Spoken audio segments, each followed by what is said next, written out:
예, 인왕산 분초 숲속 쉼터는 인왕산 속에 있죠. 군인들, 그러니까 초병들이 생활하던 내무반이 있던 공간인데요. 그 공간은 이제 등산로에서 이렇게 살짝 숨겨져 있는 위치에 있고, 당연히 공사의 조건이 정말 안 좋은 상황이었습니다. 그래서 자연스럽게 목구조 같은 건축공법이 유용하다고 이렇게 생각을 했었고요. 그리고 이게 이제 숲속에 있기 때문에 자연스럽게 어떤 나무로부터 나온 재료, 목구조를 활용하는 것이 자연스럽게 그 장소에 어울리겠다고 생각했고, 목구조의 특징 중에 하나가 이제 조립식 형태로 만들어진다는 것인데, 그래서 이제 저희는 공장에서 대부분의 부분, 단위들을 만들어서 학교, 인근에 있는 학교로 옮긴 다음에 그 학교에서 현장까지는 헬기로 이송을 해서 현장에서는 단순 조립하는 형태로 대부분을 만들었다고 생각하면 됩니다. 인왕산 숲속쉼터는 명확하게 어떤 용도로 쓴다는 것이 전제되어 있지는 않았었어요. 결국은 항상 우리가 어떤 쓰임에 그러니까 응답하기 위해서 건축을 물리적으로 만들게 되는데, 사실은 건축 자체가 중요할 수도 있다라는 걸 이렇게 분명하게 보여주는 것 같아요.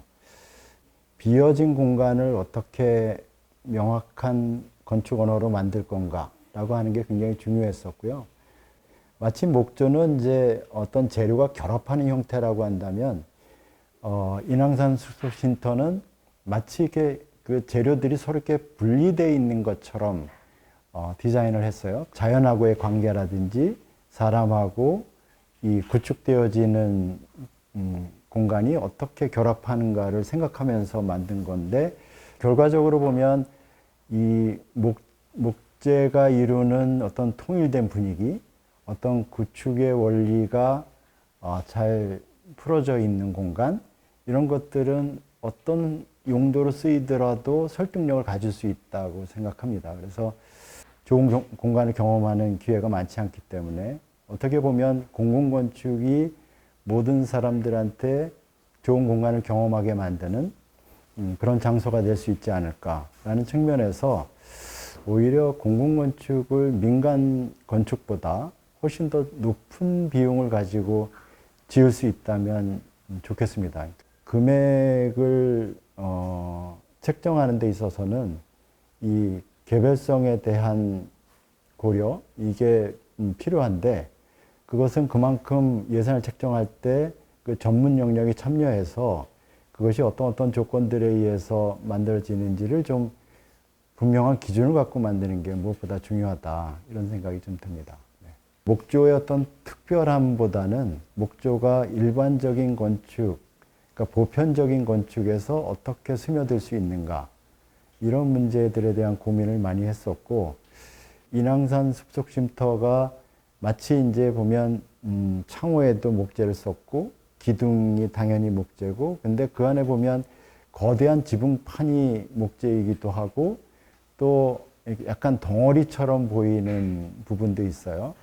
어떤 목조다움이라기보다는 오히려 현대 건축의 어떤 콘크리트로 지었을 때 나타나는 형태 같은 그런 것들을 의도적으로 사실은 거기서 표현하려고 했던 건데, 이 도시 안에서 일반 뭐 근린생활시설, 때로는 뭐 주택, 또 아파트 이런 것에서 목조가 어떤 식으로 스며들 수 있는가라고 하는 문제를 고민하면서 만드는 거죠. 지금까지 이제 이 어떤 탄소 저감하는 노력이 대개는 이제 에너지 중심이었고, 친환경 에너지, 대체 에너지들을 쓴다든지 또 단열을 높인다든지 이런 방식이었는데, 그건 이제 결국은 한계가 있고, 궁극적으로는 건축을 이루는 재료의 혁신, 이런 것들이 이루어져야 어떤 건축이 탄소를 저감하는 걸 이렇게 목표를 달 수 있겠다, 이렇게 생각을 했었던 거고요.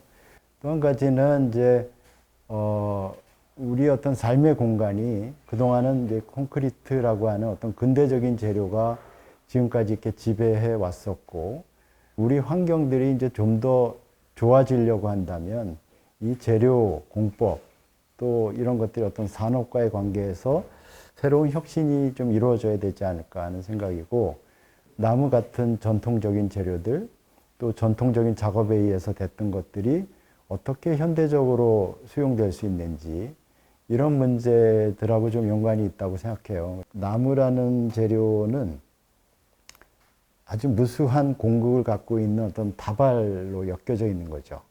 그래서 강도는 굉장히 좋은데 무게가 굉장히 작은 이유가 수많은 공급을 갖고 있는 거고, 그 공급들이 치유적 효과, 또 혹은 또 소리를 좋게 한다든지 뭐 이런 작용들을 하죠.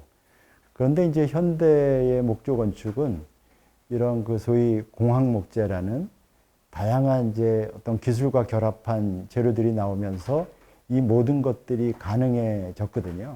처음부터 큰 덩어리를 만드는 것이 아니라 작은 단위가 모여서 큰 걸 이루는 방식이라고 하는 거는 이 사람들 사회에 많은 것들을 이렇게 열어주는 것 같아요. 작업자의 참여도 다양화시키고 그 재료의 결합 자체도 어쨌든 건강한 건축 이런 걸 가능하게 만든다는 차원에서 미래에는 좀 더 이렇게 좋은 환경, 아름다운 도시 뭐 이런 것들이 우리 삶의 중요한 부분이 될 거고, 그런 데 있어서 이렇게 목조라고 하는 재료는, 목재라는 재료는 하나의 좋은 동기를 제공해 줄 거고, 이게 산업을 이렇게 체질적으로 바꾸는 계기가 될 수 있지 않을까 하는 생각을 해봅니다. 뭐 그게 한 번에 대체될 수 있는 건 아니지만 적어도 새로운 공법, 이것은 당연히 환경 문제, 뭐 당연히 뭐 효율 문제도 따라야 되겠지만 사람들이 현장에서 어떤 방식으로 일하는가 이런 문제를 포함한 공법으로 이렇게 변형되어져 가야 된다고 생각합니다.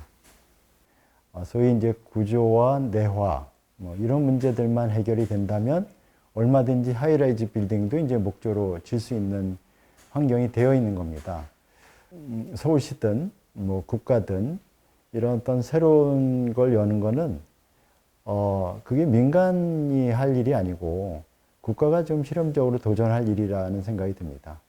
초기에는 비용이 많이 들어갈 수밖에 없는데 그것은 시장이 형성이 안 됐기 때문에 또 모든 것들이 새로 만들어야 되는 거기 때문에 많이 들어가는 것이거든요. 서울시가 저는 시범 사업을 한다면 좀 더 이렇게 도전적인 프로젝트를 예산 문제에 너무 한정 두지 말고 일을 시작했으면 좋겠습니다. 도전적이라고 생각하지만 기술적으로는 도전적이진 않아요. 주어져 있는 상황의 새로움인 것이지 어떤 기술의 새로움은 아닌 거거든요. 그러니까 서울의 정체성은 산과 물이 있는 도시라고 생각합니다.